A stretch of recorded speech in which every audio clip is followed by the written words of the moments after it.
A couple of weeks ago, we were driving home from one of Morgan's Penn competition Poms competitions in St. John's, Indiana. Now to get there, we had to use Apple Maps. Without a GPS, or if you're as old as I am, a traditional map, we would have never found where Morgan and her team were competing. Now, during the drive back home, we decided to listen to one of our favorite YouTubers / podcasters / musicians. And during his podcast, he was reading questions from his listeners, questions about music, about family, and about life in general. Then he read a question from a soldier who had fought for and killed people for our country. The question: how do you find God? My heart jumped. I literally sat up in my seat, 1, to hear how he would answer the question, and 2, because this is the question that has been getting my heart racing for the last few months. And as he was talking, I was yelling in my mind, "Tell him about Moses! Tell him about Moses!" Most everyone has heard of Moses, leader of the Israelites. He led the Israelites out from under the hand of the Egyptians. He was the communicator of God to his people. He brought down the 10 Commandments to Israel. If you ask people to name someone from the Bible, his name would surely be one of the first. But I didn't think of Moses because he went out specifically looking for God. No, quite the opposite. And his story isn't clean either. Check this out. After Moses had grown up, he went out to where his people were and watched them work. You see, Moses was a Hebrew who was raised by Pharaoh's daughter. So he didn't grow up or live with other Hebrews. While he was out, he saw an Egyptian beating a Hebrew. And after checking to see if anybody was around or watching, Moses killed the Egyptian. He not only killed the Egyptian, he actually hid his body in the sand. And unfortunately for Moses, or fortunately, depending upon how you view the story, he wasn't as slick as he thought he was, and Pharaoh found out and greenlit a hit on his life. Everyone knew what Moses had done, and Pharaoh wanted him dead. So Moses decided to do what any one of us would do. He went on the run. And while he lived in Midian, he came across some girls who were being hassled by some shepherds while they were trying to get water for their father's flock of animals.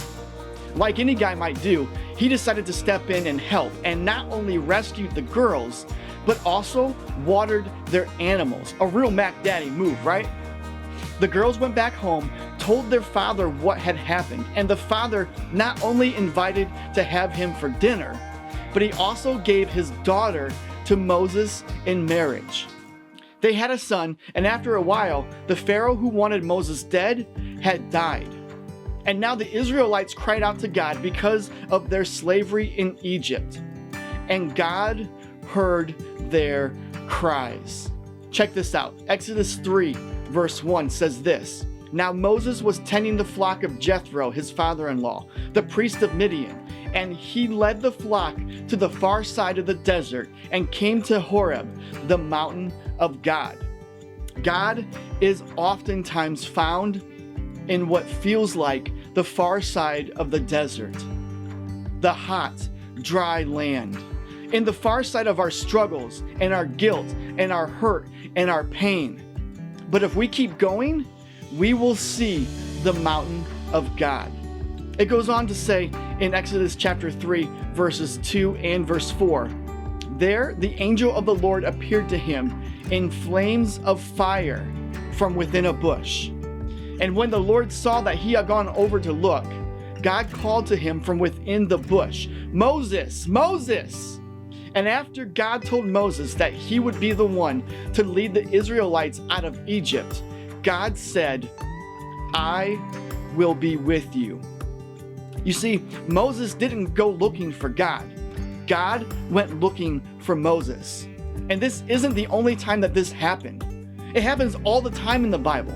God looked for Adam and Eve in the garden after they sinned. Jesus went looking for Saul, a murderer of the people who followed Jesus. God looked for Hagar, and God looked for and found Jacob. Jesus looked for and found and called the 12 disciples. And God is doing the same for you, calling your name, reaching out to you even as you watch and listen to this. The reality is that you don't have to find God. He's already looking for you. You don't need an Apple Maps or GPS to find God. He's right in front of you, calling your name each and every day. And the God who is looking for you can be found in the Bible, in the book of Exodus. The same God who called Moses the murderer of the Egyptian. That's the same God who's calling you. And if you're in what feels like a desert right now, keep going.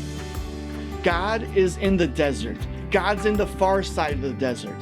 The far side of our struggles and our guilt and our hurt and our pain. And if you keep going, you will see the mountain of God. So how do you find God? Have eyes to see him and know that he's already looking for you.